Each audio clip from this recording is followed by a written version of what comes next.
हमारे उद्धव बाला साहब ठाकरे के सांसद जो है वो गैर हाजिर हो गए, संसद छोड़ के चले गए, तो हमको ये लगा कि ये बातें उनके कानों तक पहुंचनी चाहिए। आपके खासदार लोग 9 खासदार लोग जो वॉकआउट किए हैं, उससे ये चीज पता चल गई कि आप लोग को हमारे लिए स्टैंड लेना नहीं है। उद्धव साहब से मिलने के लिए कुछ मुस्लिम समाज के लोग गए थे, बॉडीगार्ड ने साइड में कर दिया, ये शिंदे साहब नहीं करते। ये राजनीति का बड़ा दुर्भाग्यपूर्ण चैप्टर है कि संजय राउत जैसे इतने सीनियर सांसद से इस तरह की भाषा का हम लोगों को बिल्कुल एक्सपेक्टेशन नहीं है।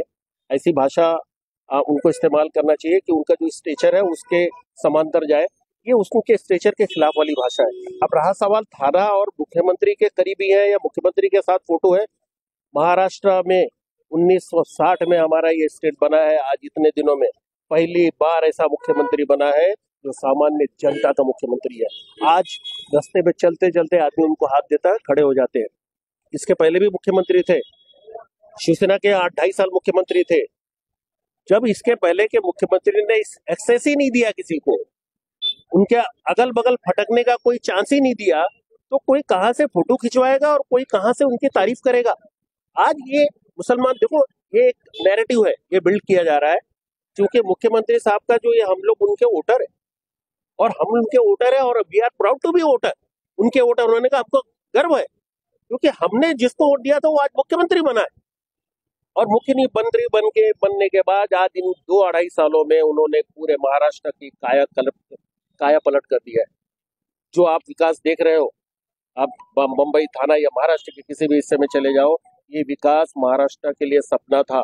इस सपने को साकार करके किसने दिखाया? एकनाथ शिंदे साहब ने दिखाया।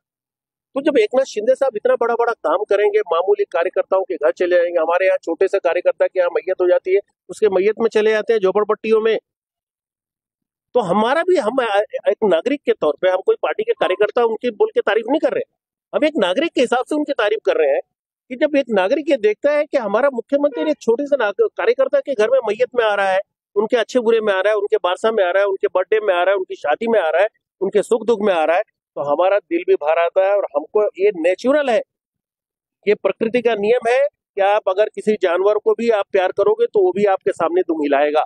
तो हम तो इस तरीके से उन्होंने आरोप किया कि आप थाने के लोग सुपारीबाज है, जो आंदोलन करने आए थे वो सुपारीबाज थे, लेकिन क्या वजह थी आंदोलन करने की, किस वजह से आपने आंदोलन किया? देखो, हमें जब ये मालूम पड़ा कि उनके 9 सांसद, जब ये वक्फ अमेंडमेंट बिल आई है तो उसमें महाराष्ट्र विकास आघाड़ी के और इंडिया आघाड़ी के लोगों ने अपना जो भाषण शुरू किया, तो उसके विरोध में भाषण शुरू किया। ये भी इंडिया आघाड़ी के घटक थे। हमको ये उम्मीद थी एज अ मुसलमान, क्योंकि हमको ये पता है कि ये वक्फ की जो बिल लाई गई है भाजपा द्वारा, ये बिल सिर्फ डाइल्यूट करने के लिए, लोगों का ध्यान हटाने के लिए लाया गया है इलेक्शन में। बाकी इनके पास कोई काम नहीं है, सत्ता में यही है, डबल इंजन सरकार, ये ट्रिपल इंजन सरकार, सब जगह यही है। खास करके भाजपा, आज इनके पास अगर कोई चेहरा है तो मुख्यमंत्री का चेहरा है। मैं भाजपा वालों से अनुरोध करूंगा कि मुख्यमंत्री के चेहरे को सामने रखकर अपना आगे का काम करो, वरना आपके 50 सीट के लाले पड़ जाएंगे। तो जब इन्होंने ऐसा ये चिढ़ाने का काम किया और हमने जब सुना कि हमारे उद्धव बाला साहब ठाकरे के सांसद जो है वो गैर हाजिर हो गए, संसद छोड़ के चले गए, तो हमको ये लगा कि ये बातें उनके कानों तक पहुंचनी चाहिए। क्या ऐसा कारण था? उस दिन तो कुछ नहीं था, बिल ज्वाइंट सिलेक्ट कमेटी में जा रही थी, पहले तो नहीं मालूम था ना आपको। ये तो जब एनडीए आघाड़ी वालों ने इस पर ऑब्जेक्शन उठाया, नीतीश कुमार की पार्टी ने, माननीय रेड्डी, वो आंध्रा की पार्टी ने जब वो उनके ऊपर ऑब्जेक्शन लिया, तब उन्होंने ज्वाइंट सिलेक्ट कमेटी में भेजा। उसके पहले इन्होंने विरोध नहीं किया। इनके 9 सांसद जाके कैंटीन में बैठ के वहां पर आराम से खाना खा रहे हैं। तो हम आहत हुए कहीं ना कहीं। देखो, एज अ मुसलमान हम आहत हुए।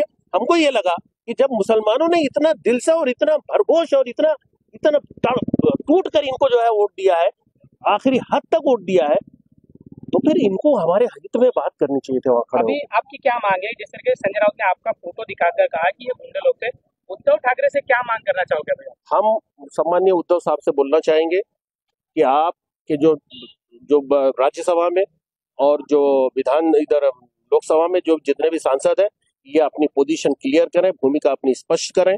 अगर ये इस तरह की भूमिका लेंगे तो हमारे मन में जो है ये आएगा कि हमसे गलती हो गई कहीं ना कहीं, और आगे ऐसी गलती हमें नहीं दोहरानी चाहिए। ये हमारी माननीय उद्धव साहब को हमारा निवेदन है कि आपको मुसलमानों ने प्रेम दिया है, उस प्रेम को कायम रखना नहीं रखना ये आपके हाथ में है। और अगर इस तरह का कृत्य हुआ तो आगे आप ग्रांटेड नहीं लेना मुसलमानों का वोट। हमने वोट दिया है और वोट इसलिए दिया था कि हमको लगा था कि जो महाराष्ट्र में आपके साथ जो अन्याय हुआ है, नहीं भाई हमको उसका हक अदा करना पड़ेगा। लेकिन आपके खासदार लोग 9 खासदार लोग जो वॉकआउट किए हैं, उससे ये चीज पता चल गई कि आप लोग को हमारे लिए स्टैंड लेना नहीं है। और ये पिक्चर उसी दिन क्लियर हो गई जिस दिन आपके 9 के 9 मेंबर ऑफ पार्लियामेंट वॉकआउट किए। वक्फ बोर्ड अमेंडमेंट का जो बिल आया था, हर पार्टी ने, अपोजिशन पार्टी ने उसका विरोध किया। हमें भी उम्मीद थी कि आपके 9 के 9 सांसद विरोध करेंगे। और बड़ी अफसोसजनक बात यह है कि राउत साहब सुबह सुबह उठ करके न्यूज पे आके डिबेट की बात करते हैं। मुझे ये चीज समझ में नहीं आती वो वक्फ बोर्ड अमेंडमेंट के बिल के ऊपर क्यों नहीं ज्यादा बात किए, और क्या वो वक्फ बोर्ड अमेंडमेंट के बिल का विरोध करेंगे। उनको वो स्पष्टीकरण देना ज्यादा इंपॉर्टेंट था, ताकि फोटो दिखा के किसी के ऊपर आरोप करना कि भाड़ोतरी लोग है और सुपारीबाज है। वोटिंग के टाइम भी यही दाढ़ी टोपी वाले लोग आपको अपना भाड़ोतरी और सुपारीबाज नहीं दिखे क्या? वोट ले लिए। किस तरीके से लोकसभा में आपने वोट डाला इंडिया अलायंस को, हाँ, आने वाले विधानसभा में किस तरीके से उत्तर मिलेगा? रिजवान भाई, अभी ये खासदारगी के लिए जो इन लोग ने स्टैंड नहीं लिया तो ये बहुत बड़ा क्वेश्चन मार्क हो गया है अभी। मैं कल भी न्यूज में देख रहा था, बहुत सारे लोग कमेंट्स में लिख रहे थे कि भाई यार हमने तो दिलो जान से इनको वोट दिया कि ये लोग हमारे स्टैंड लेके, लेकिन ये लोग खुद वॉकआउट हो गए। तो सोचना तो पड़ेगा, और ऑप्शन भी बहुत है। संजय राउत साहब फोटो दिखा रहे लोगों का, तो पहला मैं बोलना चाहूंगा कि वो सुबह सुबह वो क्या करते हैं, खाली फोटो में आते, लोगों में नहीं आते। लोगों में जो रहता है ना, उनसे आप बात करें। फोटो दिखाने का काम, अभी तो फोटो तो मैं भी दिखा सकता हूँ। देखिए ये राजन बिचारे साहब के साथ मैं हूँ, ये देखिए एक देखो उदय साहब भी मेरे साथ में है। और अभी एक चीज और बताना चाहता हूँ, एकनाथ शिंदे साहब की बात आ रही है।